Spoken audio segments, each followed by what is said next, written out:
कभी ऐसा हुआ है कि किताब सामने रखी है लेकिन दिमाग कहीं और है। कभी मोबाइल का नोटिफिकेशन आया और बस पढ़ाई खत्म।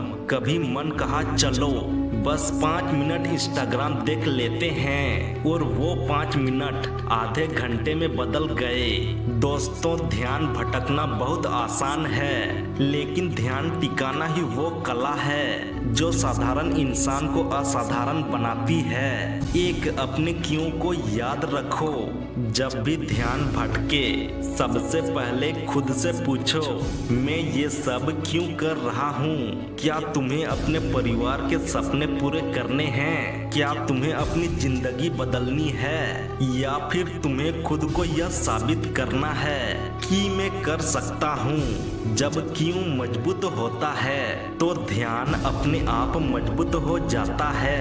हर बार जब मन मोबाइल की तरफ जाए अपने उस क्यों की याद दिलाओ, वो तुम्हें वापस किताब की ओर खींच लाएगा। दो मोबाइल नहीं मंजिल देखो। मोबाइल दुनिया की सबसे बड़ी ताकत है पर वही सबसे बड़ी डिस्ट्रैक्शन मशीन भी है। एक नोटिफिकेशन, एक रील, एक चैट और पूरा फोकस उड़न छू। तो क्या करना है? मोबाइल को साइलेंट मोड या एयरप्लेन मोड पर रखो। पढ़ाई के टाइम ऐप ब्लॉकर यूज करो और सबसे अच्छा मोबाइल को कमरे से बाहर रखो। याद रखो, मंजिल रील्स में नहीं रियल लाइफ में मिलती है। 3 अपना माहौल सही करो। अगर तुम्हारा पढ़ाई करने का माहौल ही तुम्हारा ध्यान भटका रहा है तो मेहनत दोगुनी लगती है। कमरा साफ रखो, टेबल पर सिर्फ जरूरी चीजें रखो, किताबें, नोट्स और पानी की बोतल। बिस्तर पर मत पढ़ो क्योंकि बिस्तर नींद का है, फोकस का नहीं। साफ सुथरा माहौल बराबर साफ सुथरे विचार। और जब दिमाग साफ रहता है तो ध्यान खुद ब खुद लग जाता है। 4 एक वक्त पर एक काम। हम सब सोचते हैं कि हम मल्टीटास्क कर सकते हैं लेकिन सच्चाई ये है कि दिमाग एक समय में एक ही चीज पर सही फोकस करता है। अगर तुम पढ़ाई के साथ साथ मोबाइल, म्यूजिक या चैट चलाओगे तो ना पढ़ाई अच्छी होगी ना मजा आएगा। तो जब पढ़ो बस पढ़ो, क्योंकि जिंदगी में हर चीज का टाइम आता है और ये वक्त सिर्फ तुम्हारे सपनों का है।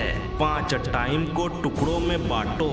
कई बार ध्यान इसलिए भटकता है क्योंकि हमें लगता है इतना लंबा पढ़ना है, कैसे करूं? इसलिए टास्क को छोटे हिस्सों में बांटो। 25 मिनट पढ़ो फिर 5 मिनट का ब्रेक लो। इसे कहते हैं पोमोडोरो टेक्निक। हर 25 मिनट के सेशन के बाद थोड़ा आराम करो, पानी पियो, आंखों को आराम दो। इससे दिमाग फ्रेश रहेगा और ध्यान भटकने का मौका ही नहीं मिलेगा। 6 खुद को पुरस्कृत करो। हर इंसान को मोटिवेशन चाहिए तो खुद को इनाम दो। अगर आज 3 घंटे पढ़ाई कर ली तो थोड़ा अपना मनपसंद म्यूजिक सुनो या चॉकलेट खाओ। यह छोटा सा रिवॉर्ड दिमाग को सिग्नल देता है, अरे वाह, फोकस करने का फायदा है। धीरे धीरे तुम्हारा दिमाग डिस्ट्रैक्शन से नहीं, पढ़ाई से खुशी ढूंढने लगेगा। 7 खुद से लड़ो, दूसरों से नहीं। कई बार हम कहते हैं वो दोस्त तो रोज पढ़ता है, मैं क्यों नहीं? वो टॉपर है, मैं पीछे क्यों? पर असली रेस दूसरों से नहीं, खुद से है। हर दिन बस कल वाले खुद से थोड़ा बेहतर बनो। हर दिन 1% सुधार भी 100 दिनों में चमत्कार कर देता है। तो जब ध्यान भटके सोचो, अगर मैं आज जीत गया तो मैं अपने कल से आगे निकल जाऊंगा। 8 मन को समझो, दबाव नहीं। कभी कभी ध्यान इसलिए भटकता है क्योंकि मन थक गया होता है। ऐसे में खुद को मत डांटो, थोड़ी देर टहलो, संगीत सुनो या किसी अपने से बात करो।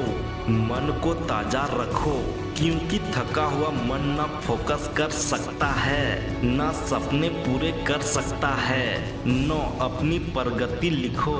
हर रात सोने से पहले 2 मिनट दो। लिखो आज मैंने क्या पढ़ा, क्या नहीं कर पाया।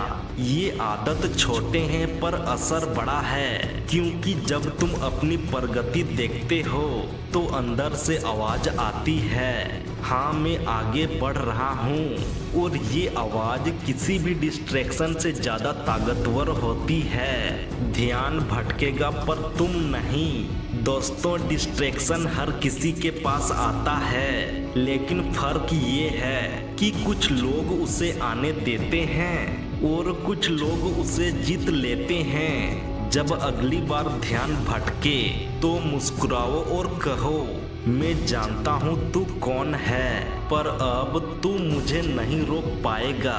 क्योंकि जिस दिन तुम्हारा फोकस तुम्हारे सपनों से जुड़ जाएगा, उस दिन ना मोबाइल का नोटिफिकेशन मायने रखेगा, ना सोशल मीडिया का शोर। उस दिन बस एक ही आवाज गूंजेगी, मैं कर सकता हूँ और मैं कर दिखाऊंगा। ध्यान भटकना इंसान की फितरत है, पर ध्यान टिकाना ही विजेता की पहचान है। अगर तुम्हारा सपना सच्चा है तो दुनिया की कोई चीज तुम्हें रोक नहीं सकती।